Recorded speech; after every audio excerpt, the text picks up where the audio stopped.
एक बार एक गांव में झूरी नाम का एक किसान रहता था। उसके दो बैल थे, हीरा और मोती। दोनों ही बैल हट्टे-कट्टे व बलशाली थे। झूरी को उन दोनों से बहुत लगाव था। दोनों बैल भी झूरी को बहुत पसंद करते थे। हीरा और मोती का आपस में इतना लगाव था कि यदि कभी एक खाना न खाए तो दूसरा भी घास को मुंह तक नहीं लगाता था। एक दिन की बात है, झूरी की पत्नी का भाई गया दोनों बैलों को अपने साथ ले गया। दोनों बैल इस बात से हैरान थे कि उन्हें गया के हवाले क्यों किया गया है। शाम होने तक दोनों नए घर व नए लोगों के बीच में थे, लेकिन उन्हें वहां सब बेगाना लग रहा था। रात को जब सभी सो रहे थे तो दोनों रस्सी तोड़कर झूरी के यहाँ भाग खड़े हुए। सुबह सवेरे ही जब झूरी ने उन्हें अपने यहाँ देखा तो दौड़कर गले से लगा लिया। ये सब देखकर झूरी की पत्नी बिल्कुल खुश नहीं थी। उसने दोनों को खूब खरी खोटी सुनाई और यह निश्चय किया कि दोनों को खाने में केवल सूखा भूसा ही मिलेगा। अगले दिन गया फिर आकर दोनों बैलों को अपने साथ ले गया।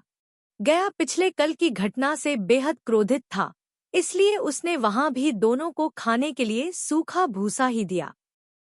किसी तरह रात कटी और सुबह दोनों को हल जोतने के लिए खेतों में ले जाया गया। हालांकि दोनों ने जैसे एक कदम भी न उठाने की कसम खा रखी थी।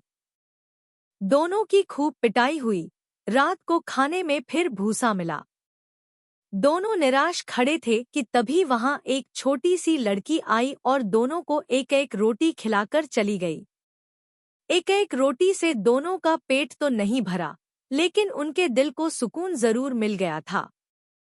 पता चला कि उस लड़की की सगी माँ के मरने के बाद वह सौतेली माँ के पास रहती थी। उसकी सौतेली माँ उसे मारती रहती थी। शायद यही वजह थी कि उसे बैलों के लिए अपनापन था।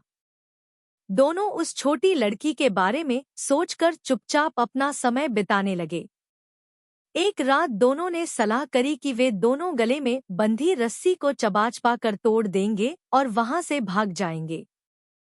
उसी रात जब वे रस्सी को तोड़ने की कोशिश कर रहे थे तो वही छोटी लड़की वहां आई और उसने दोनों को रस्सी से आजाद कर दिया। दोनों ने छोटी लड़की से विदा ली और दौड़ने लगे। इतने में गया को इसकी खबर लगी और वह अपने आदमियों के साथ उन दोनों के पीछे दौड़ पड़ा। हीरा और मोती इतना तेज भागे कि उन्हें अपने घर का रास्ता भी याद न रहा। वे रास्ता भटक गए थे। दोनों को भागते भागते भूख भी लग पड़ी थी। रास्ते में मटर का एक खेत था। दोनों ने वहां जाकर जमकर मटर खाए। अभी दोनों खेत में चर ही रहे थे कि वहां एक सांड धमका। दोनों ने हिम्मत दिखाकर उसे वहां से खदेड़ दिया।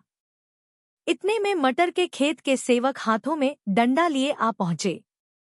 हीरा के पास भागने का मौका था, लेकिन जब उसने देखा कि सेवकों ने मोती को पकड़ लिया है तो वह लौट गया। दोनों बैलों को पकड़कर मवेशीखाने में बंद कर दिया गया। उस मवेशीखाने में बहुत से जानवर कैद थे। वहां कई बकरियां, घोड़े, भैंसे, गधे बंधे थे, लेकिन किसी को भी खाने को कुछ नहीं दिया जाता था। इस वजह से सभी जानवर कमजोरी के कारण जमीन पर बेजान पड़े हुए थे। जब पूरा दिन बीत जाने पर भी खाने को कुछ न मिला तो हीरा के सब्र का बांध टूट गया। उसने बाड़े की कच्ची दीवार पर जोर से अपने सींग गड़ा दिए। इससे मिट्टी का एक टुकड़ा निकल आया। यह देखकर हीरा को हिम्मत मिली और वह दौड़ दौड़कर अपने सींगों से दीवार की मिट्टी गिराने लगा। तभी मवेशीखाने का चौकीदार हाथ में लालटेन लिए जानवरों की हाजिरी लगाने आ पहुंचा। हीरा की करतूत देखकर उसने उसकी डंडे से पिटाई शुरू कर दी और उसे मोटी रस्सी से बांध कर वहां से चला गया। हीरा ने मोती से कहा, आज अगर यह दीवार गिर जाती तो यहाँ बंधे हुए कितने ही जानवर आजाद हो पाते। यदि ये थोड़े दिन और यहाँ रुके तो कमजोरी से इनका मरना निश्चित है। यह सुनकर मोती बोला, अगर ऐसी बात है तो मैं भी जोर लगाता हूँ। ऐसा कहते ही मोती ने दीवार में उसी जगह वार किया और लगभग 2 घंटों की कड़ी मेहनत से दीवार को तोड़कर गिरा दिया। दीवार के गिरते ही घोड़े, भैंसें, बकरियां सब जल्दी से भाग गईं, लेकिन गधे वहीं खड़े रहे। लाख मनाने पर भी गधे अपने डर की वजह से वहीं खड़े रहे। उधर मोती अपने दोस्त हीरा की रस्सी को तोड़ने की पूरी कोशिश करता रहा। अब जब सुबह होने वाली थी तो हीरा ने मोती से कहा, दोस्त, मुझे नहीं लगता कि आज यह रस्सी टूटेगी। तुम यहाँ से भाग जाओ, वरना सबको पता चल जाएगा कि यह सब तुमने ही किया है। मुझे यहीं छोड़कर तुम चले जाओ। यह सुनकर मोती की आंखों में आंसू आ गए। वह हीरा से बोला, मित्र, मैं इतना स्वार्थी नहीं हूं कि मुश्किल के इस समय में तुम्हें छोड़कर चला जाऊं। मैं मरते दम तक तुम्हारे साथ ही रहूंगा। मुझे हर अपराध की सजा स्वीकार है। कम से कम इन जानवरों की जान बचाने का आशीर्वाद तो मिलेगा।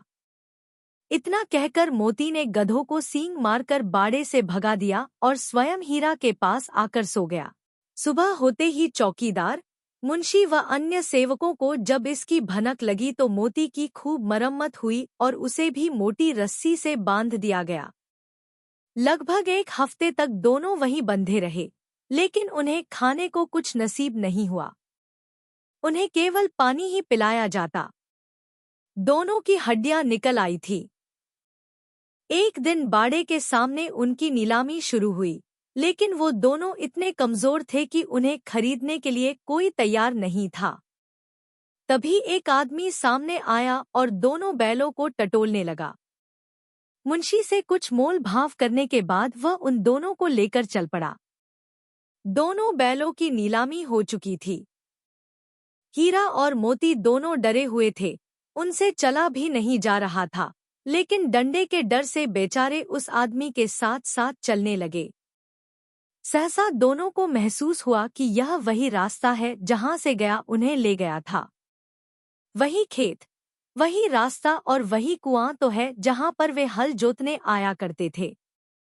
अब उनकी सारी थकान दूर होने लगी और वह दोनों तेज तेज चलने लगे। जैसे ही उन्हें अपना घर और अपने बांधे जाने के जगह दिखाई दी, दोनों भागकर उस ओर चल दिए। द्वार पर झूरी बैठा हुआ था। जैसे ही उसने दोनों बैलों को देखा, उसने उन्हें गले लगा लिया। दोनों बैलों की आंखों में आंसू आ गए। तभी वह आदमी वहां बैलों के पीछे पीछे पहुंच गया और उसने दोनों बैलों की रस्सियां पकड़ ली। झूरी बोला, ये मेरे बैल हैं। आदमी ने कहा, मैंने इन्हें मवेशी खाने की नीलामी से खरीदा है। झूरी तपाक से बोला, मेरे बैलों को बेचने का हक किसी को नहीं है। अगर मैं इन्हें बेचूंगा तभी ये बिकेंगे। आदमी ने जवाब दिया, मैं थाने में जाकर रपट दर्ज करवाता हूँ। झूरी बोला, ये मेरे बैल हैं। इसका सबसे बड़ा सबूत यह है कि यह मेरे द्वार में खड़े हैं। फिर उस आदमी ने आव देखा न ताव और बैलों को अपनी ओर खींचने लगा। तब दोनों बैलों ने भी उसे अपने सींगों से खदेड़ दिया और गांव से दूर भगा दिया। इतनी देर में दोनों बैलों के लिए भूसा, दाना और चारा भर दिया गया। हीरा और मोती दोनों मिलकर चारा खाने लगे। झूरी साथ में खड़ा उन्हें सहला रहा था। तभी झूरी की पत्नी भी अंदर से आई और उसने दोनों बैलों के माथे चूम लिए और खूब प्यार दिया।